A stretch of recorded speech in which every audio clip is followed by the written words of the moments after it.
ನನ್ನ ಹತ್ರನೇ ಇರೋದು. ದಸರಾ ಈ ಸಾರಿ ಜಾಸ್ತಿ ವಿಸಿಟರ್ಸ್ ಬರ್ತಾರೆ. ನಂಬರ್ 1 ಲೈಟಿಂಗು ಬಹಳ ಚೆನ್ನಾಗಿದೆ. ನಂಬರ್ 2 ಈ ಸಾರಿ ಏರ್ ಶೋ ಕೂಡ ಚೆನ್ನಾಗಿದೆ. ಇವತ್ತು ಇತ್ತಲ್ಲ, ಆಮೇಲೆ ಡ್ರೋನ್ ಶೋ ಅದು ಚೆನ್ನಾಗಿದೆ. ಸೊ ನೀವೆಲ್ಲ ಖುಷಿಯಾಗಿದ್ರೆ ನಾವು ಖುಷಿನೇ. ಅಲ್ಲ, ನಿಮ್ಮ ಅವಧಿಯಲ್ಲಿ ನಡೆದ ಬಹಳ ಅದ್ದೂರಿ ದಸರಾ ಅನ್ನಿಸ್ತಾ ಇದೆ, ಬಹಳ ಜೋರಾಗಿದೆ. ಕ್ರೆಡಿಟ್ ಇಲ್ಲ,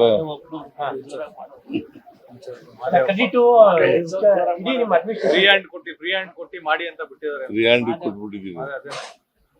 ನಾ ಇಂಟರ್ಫಿಯರ್ ಆಗಿಲ್ಲ, ಯಾವಾಗ್ಲೂ ಆಗಿಲ್ಲ. ಅಗತ್ಯ ಇರೋ ಬಡ್ಜೆಟ್ ಕೊಟ್ಟಿದ್ದಾರೆ. ಏನಾದ್ರು ಮಾರ್ಪಾಡಿಗೆ ಏನಾದ್ರು ಸಲಹೆಗಳಿದಾವ?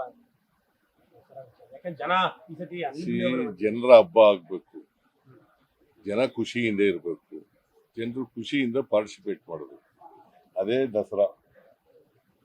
ಈ ಸಾಂಸ್ಕೃತಿಕ ಹಬ್ಬ ಇದು.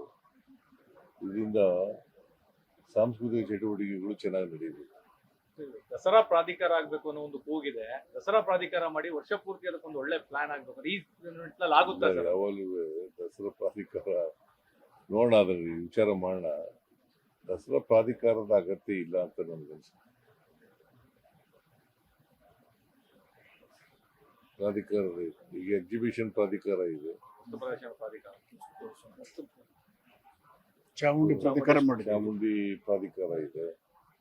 ದಸರಾ ಇಂಡಿಪೆಂಡೆಂಟ್ ನನ್ನ ಪ್ರಕಾರ ವೈಯಕ್ತಿಕವಾಗಿ ಅಗತ್ಯ ಇಲ್ಲ ಅಂತ ಅನ್ಸುತ್ತೆ. ಚೀಫ್ ಮಿನಿಸ್ಟರ್ ಹೆಡ್ ಮಾಡಿದ್ರೆ ಸರಿ. ಚೀಫ್ ಮಿನಿಸ್ಟರ್ ಹೆಡ್ ಆಗಿ ಇಟ್ಕೊಂಡ್ರೆ ಸರಿ ದಸರಾ.